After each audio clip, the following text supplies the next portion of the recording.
এখনক Kamrup metro' power lifting championship আপোনালোকে এইটো প্ৰতি বছৰে কৰে নে? প্ৰতি বছৰে কৰোঁ। ইয়াৰ উদ্দেশ্য ব্যাখ্যাতে ক'ৰ পৰা আহিছে গোটেইখিনি কৈছোঁ।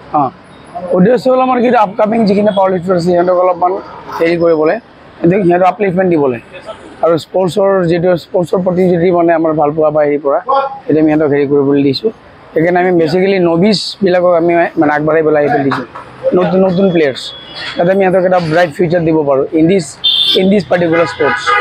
সেইকাৰণে আমি এইবিলাক অনুষ্ঠান পাতি থাকোঁ, ইয়াতো পাতোঁ, বাহিৰতো পাতোঁ। আৰু আগন্তুক আমাৰ খেল আছে শোণিতপুৰ, এখন ষ্টেটৰ কাৰণে প্ৰিপেয়াৰ কৰি আছোঁ আৰু এখন খেল তাৰ বাবে পতা হৈছে চিলেকশ্যন ফৰ ষ্টেট, যিখন আমাৰ শোণিতপুৰত হ'ব। নেক্সট নেশ্যনেল হ'ব কেৰেলা, তাৰ কাৰণে আমি একেটাৰ পৰা চিলেকশ্যন কৰি এবাৰ পঠিয়াম। ইয়াতে ক'ৰ পৰা ভাগ লৈছে? ইয়াতে আমাৰ এণ্টাৰ কামৰূপ মানে গুৱাহাটীৰ পৰাই পাণ্ডু হওক, আমাৰ মালিগাঁও হওক, সেইফালে আদাবাৰী, আমিনগাঁও, তাৰপৰা আমাৰ এই উলুবাৰী, এই লোকেল জেগাৰ পৰাই এই ডিষ্ট্ৰিক্ট আণ্ডাৰ ডিষ্ট্ৰিক্ট মানে অনলি কামৰূপ ডিষ্ট্ৰিক্ট।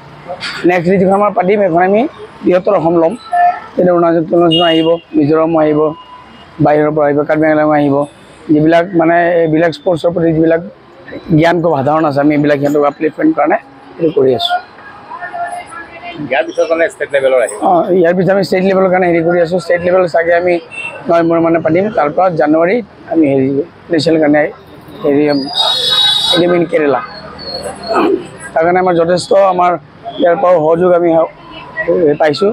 আমাৰ লগত ভাস্কৰ কৌশিক আছে, আমাৰ হেৰি প্ৰেছিডেণ্ট, লগতে আমাৰ ছেক্ৰেটাৰী আছে অনুপ দত্ত, জান আমাৰ প্ৰতিবেশী যিখিনি আছে চবেই ছাপোৰ্ট কৰিছে সেইটো কাৰণে। আৰু আশা কৰোঁ যে আগলৈও আমি এনেকুৱা ছাপোৰ্ট পাই থাকিম আৰু এনেকুৱা ভাল অনুষ্ঠান পাতিবলৈ আমি সক্ষম হ'ম।